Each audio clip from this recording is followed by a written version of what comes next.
Good morning guys, আজকে রান্না করব ছাঁচি কুমড়ো। তো এই ছাঁচি কুমড়োটাকে কেটে সেদ্ধ করে নিয়েছি, আর তার সাথে দেখো আমাদের নারকেল কোড়া হয়ে গেছে।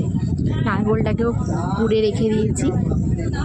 বড়ি ভাজা হচ্ছে এখানে, বড়িটাকে ভেজে তুলে রাখবো, দিয়ে সেম তেলে আমরা ফোড়ন দিয়ে দেবো। ফোড়নে আছে শুকনো লঙ্কা, জিরে আর একটা তেজপাতা।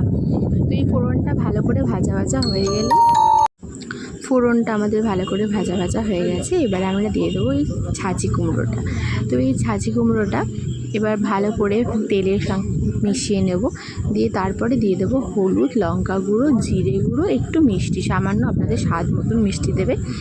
মিষ্টি দেওয়ার পরে এটাকে ভালো নাড়াতে হবে যতক্ষণ না এই জল জল ভাবটা কাটছে আর এটা থেকে তেল বেরোচ্ছে। এটা থেকে তেল বেরোনো মানেই হচ্ছে এটা হয়ে এসেছে। যখনই এটা তেল বেরিয়ে যাবে তখনই এখানে অ্যাড করে দিতে হবে নারকেল কোড়াটা। নারকেল কোড়াটা অ্যাড করে দেওয়ার পরে ভালো করে নাড়াতে হবে, আর ভালো নাড়ানোর পরে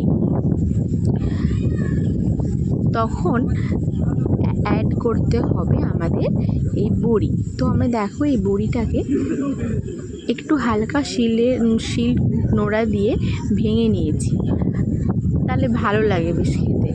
শিল নোড়া দিয়ে ভেঙে নেওয়ার পরে এই বড়িগুলো অ্যাড করে দেবো এবার। তো এই বড়িগুলো অ্যাড করার পরেই কমপ্লিট রান্না।